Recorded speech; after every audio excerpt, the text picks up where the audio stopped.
지난주 중국 당국의 제로 코로나 정책 폐기 후 곳곳에서 확진자가 급증하고 있습니다. 그러나 여러 곳의 발열 진료소가 문을 닫고 중국 각지에서 약품 부족이 심화되면서 의약품 가격이 폭등하자 약품을 구할 수 없는 시민들이 공포에 떨고 있습니다. 최근 연화청원 캡슐, 이부프로펜, 신속 항원 검사 키트 등 전염병 관련 물품 사재기도 발생하고 있습니다. 의료품 고갈 사태를 우려한 시민들은 방호력이 강한 N95 마스크도 사재기에 나섰습니다. 인터넷에 떠도는 동영상을 보면 중국의 여러 성에서 약국 앞에 사람들이 줄을 서서 약을 구입하는데 어떤 이는 약 창고로 달려가 약을 강탈하듯 가져나오기도 합니다. 예전에는 채소를 강탈하더니 지금은 약을 강탈하고 있다는 개탄이 나옵니다. 동영상 촬영자는 여기는 약국이지 채소 시장이 아닌데 채소 시장처럼 되고 있다고 말합니다.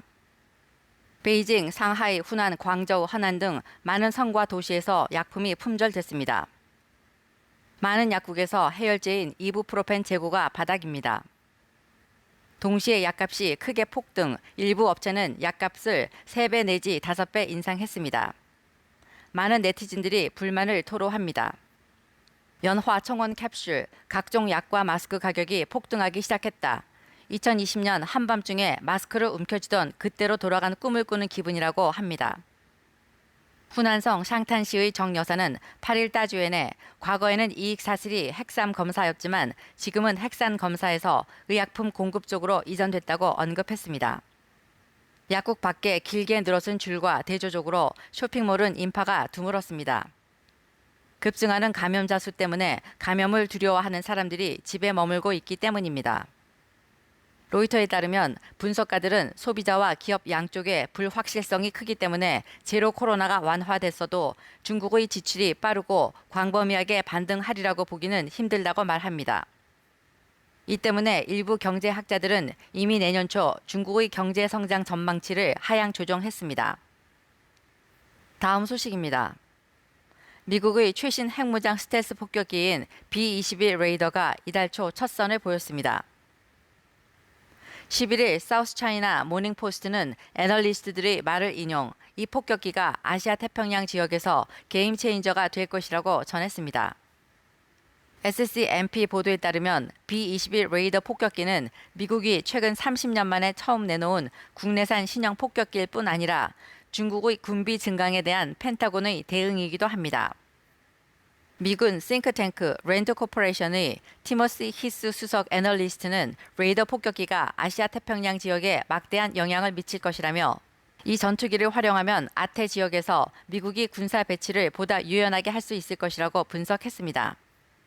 예를 들어 만약 대만 해협에서 전쟁이 발발한다면 미국은 대만에 가까운 기지가 없더라도 레이더 폭격기가 정보 수집, 정찰, 감시 임무를 동시에 수행하며 다른 항공기를 지원할 수 있어 미국의 억지력을 크게 강화할 것이라고 밝혔습니다. 2일 B-21의 첫 공개 행사에서 로이드 오스틴 미 국방장관은 이 비행기는 단지 또 하나의 비행기가 아니라 미국을 방어하려는 우리의 결의 표현이라고 말했습니다. 펜타곤은 스텔스 레이더 폭격기에 대한 자세한 데이터를 공개하지 않았지만 오스틴 장관은 레이더 폭격기가 현재 미군의 주력 전략 폭격기 B-2 팬텀을 능가하는 항속 거리로 미국 본토에서 이륙, 세계 어느 지점이라도 타격할 수 있는 전략 폭격 능력도 갖추고 있다고 말했습니다. B-21 레이더는 기체 표면 탐지를 어렵게 하는 최첨단 재료로 코팅 처리돼 투명 망토를 입은 듯한 효과가 나는 것으로 알려졌습니다. 전문가들은 B-21이 가짜 신호로 적의 레이더의 엉뚱한 위치를 인식시키거나 다른 물체로 위장하는 기능을 갖췄을 것으로 예상했습니다. B-21은 세계 최초의 디지털 폭격기라는 평가도 받습니다. 클라우드 컴퓨팅과 최신 데이터, 센서 통합 기술을 통해 무인 조종이 가능하고 새로 발견된 목표물에도 자동으로 즉각 반응할 수 있는 능력을 지닌 것으로 알려졌습니다. 업데이트를 통해 미래 신무기도 언제든 장착할 수 있게끔 모바일 친화형으로 설계됐습니다. 마지막 소식입니다. 중국의 재정이 바닥을 드러냈습니다. 최근 중국 재정부는 2022년 특별 국채를 발행하기로 결정했습니다. 액면가 7,500억 위안의 3년 만기 고정금리 채권으로 발행, 상장 거래가 가능합니다. 이는 중국 역사상 네 번째로 발행한 특별 국채입니다.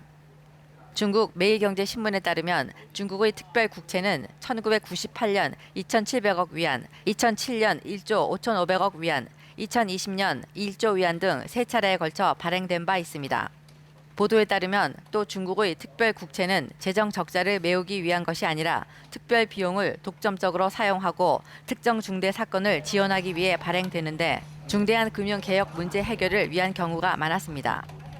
2020년에는 방역 관련 특별국채 1조 위안을 발행했습니다. 이 국채는 주로 지역 공중보건 및 기타 기반 시설 건설, 전염병 예방 관련 지출에 사용되고 또 최하층 조직의 특별한 어려움을 해결하기 위해 일부 자금을 미리 비축했습니다. 진실탐사대 이지선입니다.